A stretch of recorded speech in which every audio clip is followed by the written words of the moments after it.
میں نے شاید آخری صفحے میں کہیں واقعہ لکھا ہے کہ پیام انسانیت کا ایک پروگرام تھا سونی پت میں، تو سوامی اگنیویش بھی آئے ہوئے تھے، ان کو بھی بلایا تھا، حضرت مولانا ہمارے حضرت والا حضرت مولانا رابط صاحب دامت برکاتہم بھی تشریف رکھتے تھے۔ اب وہ ہر تقریر کے بعد سوال و جواب کا وقفہ بھی تھا، میں ہی جلسے کی نظامت کر رہا تھا، اور کوشش کی تھی سونی پت کے تمام مذہبی تنظیمیں، ہندو پریشد کے، بجرنگ دل کے، بی جے پی کے، شیو سینا کے، سب لوگوں کو بلایا جائے۔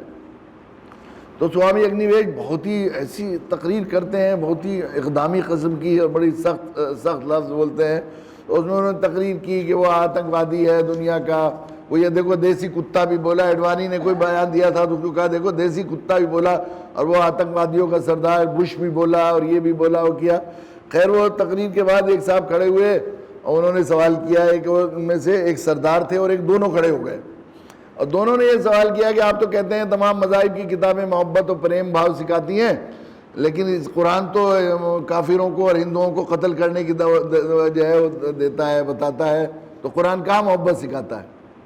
تو سوامی اگنیویش نے جواب دیا، پہلے تو بہت ویسا سخت سا جواب دیا، پھر انہوں نے کہا کہ اصل میں دیکھیے یہ ہے کہ دھرم کی ویاکھیا اس کے عالموں سے پوچھنی چاہیے۔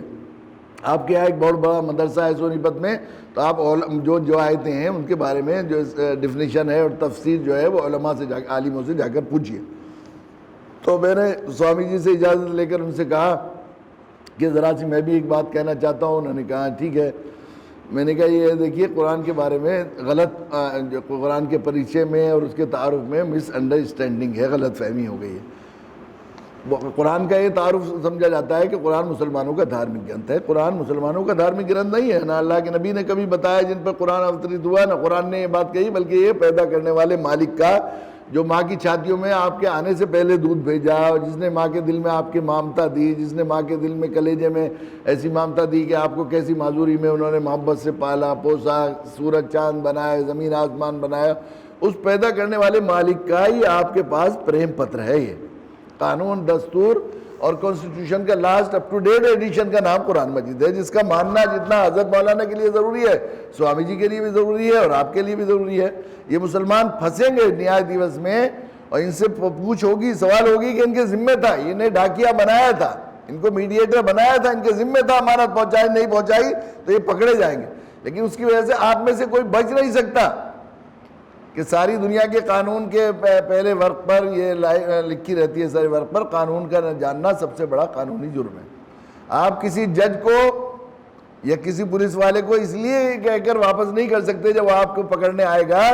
کہ ہمیں تو معلوم نہیں تھا کہ ہمارے دیش میں چوری کرنا جرم ہے، اس لیے ہم نے تو کار چوری کر لی تھی، ہمیں تو معلوم نہیں تھا کہ اسمیک بھیجنا نہیں چاہیے، ہمیں تو معلوم نہیں تھا ٹیکس چوری نہیں کرنی چاہیے، ہمیں تو یہ نہیں کہہ سکتے۔ آپ اگر معلوم نہیں ہے تو آپ پر دو جرم عائد ہوں گے، ایک قانون نہ جاننے کا جرم، ایک قانون نہ ماننے کا جرم۔ تو میری ریکویسٹ یہ ہے، میں نے ان سے کہا کہ میری ریکویسٹ یہ ہے کہ آپ ایک بار قرآن اس نیت سے پڑھیے کہ میرے پہ سب سے دیالو کرپالو میرے مالک کریم رب کا میرے لیے پریم پتر ہے۔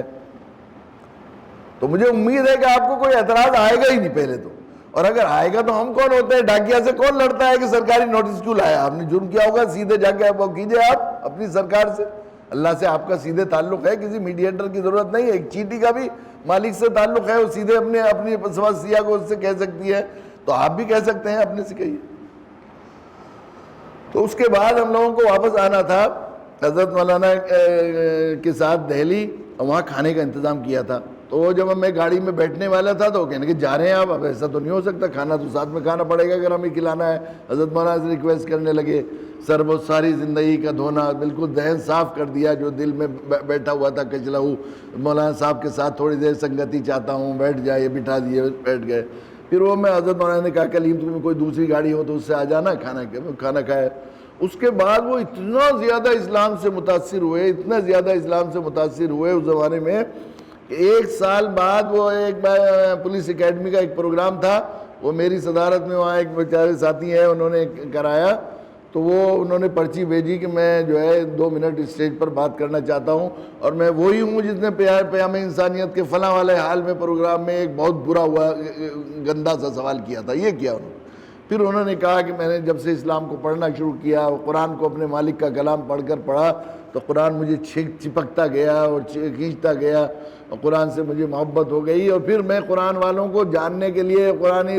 سسٹم کو جاننے کے لیے, ہمارے رشتہ دار پاکستان رہتے تھے, بالکل کبھی تصور نہیں تھا کہ پاکستان جا گیا, اور پاکستان میں ان لوگوں کی اتنی محبت میں نے دیکھی, اور ایسا دیکھا کہ دنیا میں بہت سے ملکوں کا سفر کرایا مجھے تنظیم نے بھی اور ویسے بھی, لیکن کسی جگہ میں نے اتنے چاہنے والے اور اتنی سچی محبت کرنے والے نہیں دیکھے. اور یہ جو ہے یہ اس نے اسٹیج پر کھڑے ہو کر اپنے پھر تاثرات بیان کیے. اور اللہ کا شکر ہے آپ ایک نہ صرف وہ مسلمان ہیں بلکہ اسلام کے ایک داعی ہیں وہاں, ہمارے ساتھی رفیق ہیں. تو عموماً یہ ہوا ہے کہ ہم نے ظلم یہ کیا ہے کہ عموماً یہ ہو کہ ہم نے قرآن کو اگر قرآن کو پہنچانے کی کوشش بھی کی تو ایسے جیسے ہمارا اپنا دھارمک گرنتھ ہم پہنچا رہے ہیں یا اپنے رب کا تعارف کرا رہے ہیں. قرآن نے کہیں یہ بات نہیں کی, جہاں ربی و ربکم ساتھ ساتھ فرمایا, اللہ و ربی و ربکم. ابھی ملیشیا میں جو ہے درس قرآن وہ چل رہے تھے, کیا نام, ایک دعوتی کیمپ تھا 3 مہینے اور جو ہے 3 دن کا, اور بہت سے مدارس کے لوگ اور 18 ملکوں کے لوگ آئے ہوئے تھے. تو وہاں بڑے بڑے علماء نے اسی طرح ہم نے پڑھا قرآن مجید کو اپنی مذہبی کتاب سمجھ کر اسی طرح تعارف سم کیا, اور اسی طرح دوسروں کو پہنچانے کی بھی اسی پس منظر میں کوشش کی. تو وہ حیرت کر رہے تھے وہ دروس, جب دروس ہوئے دعوتی دروس, تو اس میں یہ جو ہے اسلام کس کے لیے ایک درس ہو رہا تھا. تو بعد میں کئی بہت چیدہ قسم کے بڑے ذہین ترین علماء اپنے اداروں کے ماہرین اور تکمیل کے مراحل کے ذمہ دار جو تھے وہ آئے, اور وہ آگے کہنے لگے مولانا ہم ساری زندگی ہم کیسے قرآن کو پڑھتے رہے, ہمیشہ جب اللہ و ربنا و ربکم, اللہ ہمارا بھی رب ہے تمہارا بھی رب ہے, تو ہم یہی سوچتے رہے عبد الرحمن کا رب بھی ہے, عبداللہ کا رب بھی ہے. یہ خیال ہی نہیں آیا کہ جیکب کا رب بھی ہے اور جے پرکاش کا رب بھی ہے, اس کا خیال ہی نہیں آیا. حالانکہ قرآن ان سے ہی خطاب کر رہا ہے کہ تمہارا رب بھی ہے ہمارا رب بھی ہے. تو بنیادی بات یہ سب سے پہلی ذمہ داری ہے امت مسلمہ کے ذمے, اور ہم سب کے ذمے سب سے پہلی ذمہ داری ہے کہ قرآن کے اس تعارف کے اس جو ہے جالے کو اور اس گندگی کو اور اس اندھیرے کو اپنے ذہنوں سے بھی ہم نکالیں کہ قرآن مسلمانوں کی مذہبی کتاب ہے, اور دوسرے لوگوں تک جب ہم کتاب پہنچائیں, اور کتاب کا ترجمہ کریں, تفسیر کریں, ان تک قرآن پہنچانے کی کوشش کریں, تو اس کی بڑی ضرورت ہے. اس پس منظر میں ایک شدید ضرورت ہے کہ ایک ایسا ترجمہ کیا جائے جس میں ان کے مزاج, ان کی زبان, ان کی معاشرت, ان کے خیال کر کے کہ قرآن پوری انسانیت کے لیے اللہ کی طرف سے کلام ہے, اسے پہنچایا جائے.